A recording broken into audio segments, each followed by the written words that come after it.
À Versailles. Nous parlions au début de journal de la situation globale de violence dans le pays. La police est, à ce titre, de nouveau montrée du doigt après ce week-end et après ces images.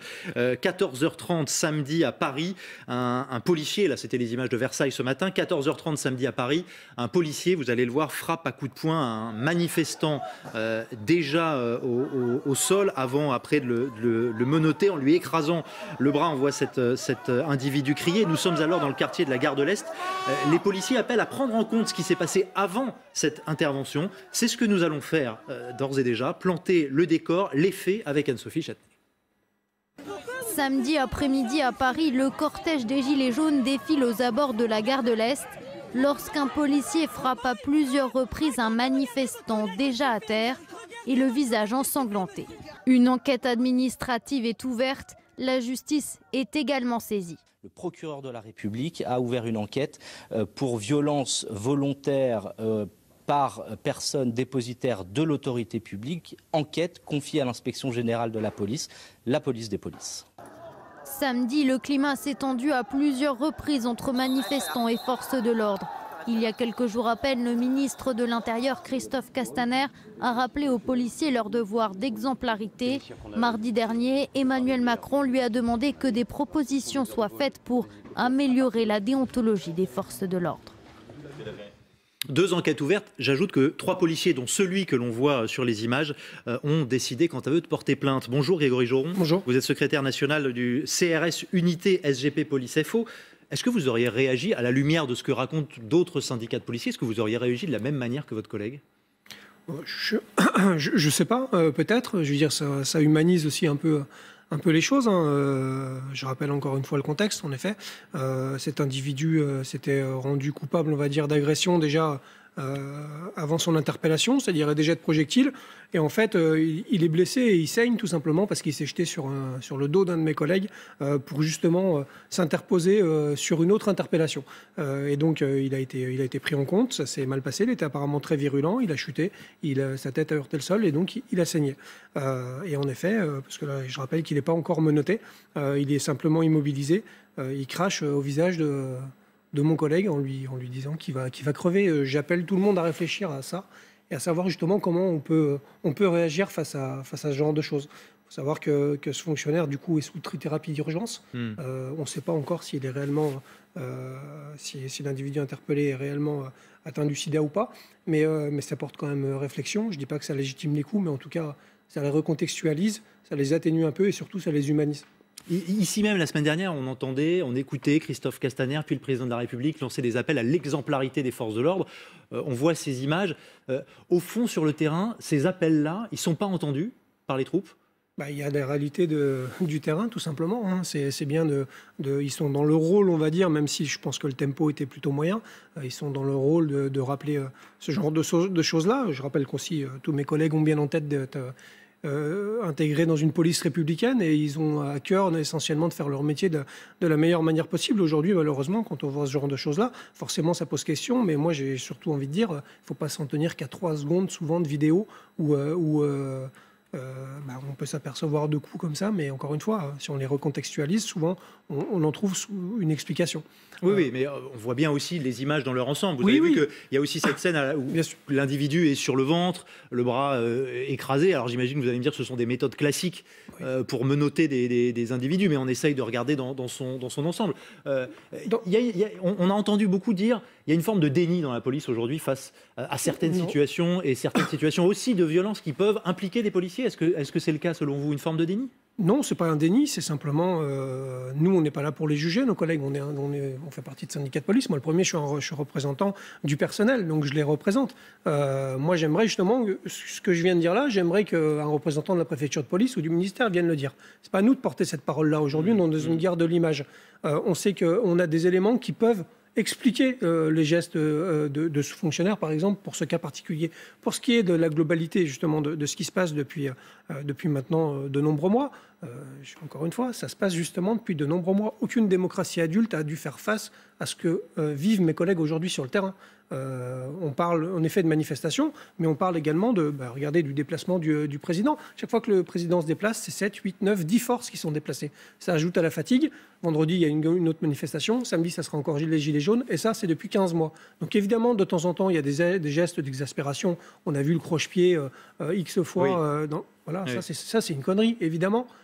C'est un geste d'exaspération et ça ne s'explique pas autrement que ça. C'est des fonctionnaires qui font 12, 13, 14, 15 heures sur la même journée et qui, au bout d'un moment, on en juste ras-le-bol. La réponse, aujourd'hui, elle n'est pas policière.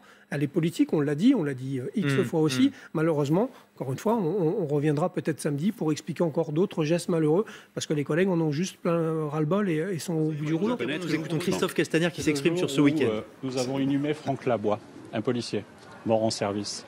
Je l'évoque parce que les médias ont décidé de ne pas en parler. Un policier est mort. J'ai rendu un hommage solennel vendredi à ce policier et samedi, il était inhumé avec ses proches, avec ses camarades policiers. J'ai vu aussi ces images qui ont eu lieu samedi. J'ai vu des violences pendant la manifestation. J'ai vu plusieurs tentatives de mise à feu et un kiosque brûlé. Et j'ai vu ces images, ce sont des images choquantes pour lesquelles le préfet de police a immédiatement saisi ses services pour les comprendre, pour voir s'ils peuvent trouver une explication. À l'heure qu'il est, je n'en vois aucune. L'IGPN a été saisi dans le cadre d'une demande du procureur. Il faut que la vérité soit faite sur cet acte et que nous le comprenions. S'il y a une faute, elle sera sanctionnée. 3 policiers ont porté plainte, c'est ça ? Je ne commande pas les plaintes des policiers, je ne commande pas les vidéos en elles-mêmes, je ne commande pas ces moments-là. Ce que je sais, c'est qu'il y a eu une manifestation. Les Gilets jaunes voulaient revenir à Paris, ils avaient appelé à une grande manifestation. Il n'y a pas eu de grande manifestation, il y a eu des violences et il y a eu un certain nombre d'incendies et de tentatives de mise à sac sur plusieurs commerces. Je le condamne. Mais pour cela, il faut que les forces de l'ordre puissent travailler dans de bonnes conditions de sécurité pour elles-mêmes, de bonnes conditions de sécurité pour les Parisiens qui étaient là, de bonnes conditions de sécurité pour les commerces, et en même temps qu'elles appliquent les doctrines d'emploi de la force avec exigence, avec rigueur et avec proportionnalité. Votre message n'a pas été entendu, votre message aux forces de l'ordre il y a quelques jours, il n'a pas été entendu selon vous en voyant cette vidéo ? Vous mettez en cause les forces de l'ordre à travers votre question ? Non, dans votre question, vous mettez en cause les forces de l'ordre. Votre expression, c'est pas est-ce que ce policier a commis une erreur, c'est les forces de l'ordre n'ont pas entendu. Moi, je défends les forces de l'ordre. Je pense que les Français défendent les forces de l'ordre et j'attends de la presse aussi de remettre la réalité des faits, du quotidien, des violences que les policiers subissent aussi au cœur de l'actualité. Vous savez, je les renouvelle sans cesse. Peut-être qu'elles sont moins entendues, notamment par la presse qu'à d'autres moments, mais de façon permanente, j'ai toujours rappelé qu'il n'y avait pas de combat entre deux bandes et que les seuls qui sont légitimes à utiliser la force, ce sont les forces de l'ordre. Mais elles doivent le faire avec rigueur, avec proportionnalité, et c'est ce qu'elles font au quotidien, les forces de l'ordre. Ensuite, il peut y avoir des fautes. Ces fautes doivent faire l'objet d'enquêtes et non pas de procès médiatiques ou de procès politiques. Et ensuite, s'il y a faute établie, il faut qu'il y ait des sanctions. Je n'ai jamais dévié sur cela, je le maintiens et je sais que c'est un message qui est partagé et parfaitement compris par les forces de sécurité intérieure. Merci beaucoup. Christophe Castaner, tendu sous certains aspects, vous mettez en cause les forces de l'ordre, fait-il mine de s'interroger après une question d'un de mes confrères, si faute il y a qu'elle soit sanctionnée, pas de procès médiatique, dit le ministre de l'Intérieur qui réagissait à ces images. On va peut-être les revoir ensemble. 14h30 à Paris, un policier frappe à coups de poing un manifestant déjà au sol. Nous sommes dans le quartier de la Gare de l'Est. Le syndicat Alliance estime qu'il faut regarder la scène dans son ensemble, considérer ce qui s'est passé avant. En l'occurrence, le manifestant au sol aurait craché du sang au visage du policier, disant qu'il avait lui-même et qu'il était lui-même porteur du sida. Vous écoutez Christophe Castaner, Grégory Joron, vous êtes avec nous, secrétaire national CRS, unité SGP Police FO. Vous le percevez comment ce message ? Il y a une semaine, il vous disait faites preuve d'exemplarité. Comment vous percevez les choses ? Vous y voyez une nuance, un changement de ton ? J'ai l'impression qu'il y a une semaine, surtout, on l'a peut-être dirigé vers ce genre de propos-là. Aujourd'hui, il apporte son soutien, tant mieux. Il explique aussi, encore une fois, le contexte. Et je pense que c'est le plus important aujourd'hui quand on voit ce genre d'image. En effet, 3 secondes. Et c'est un lynchage médiatique qui est permanent. Mais c'est un lâchage médiatique qui va plus loin. Parce que malheureusement, ce collègue-là va peut-être se retrouver devant le tribunal, puisque le parquet s'est saisi, et une enquête AJPN, etc. 2 enquêtes ouvertes. Voilà, 2 enquêtes ouvertes.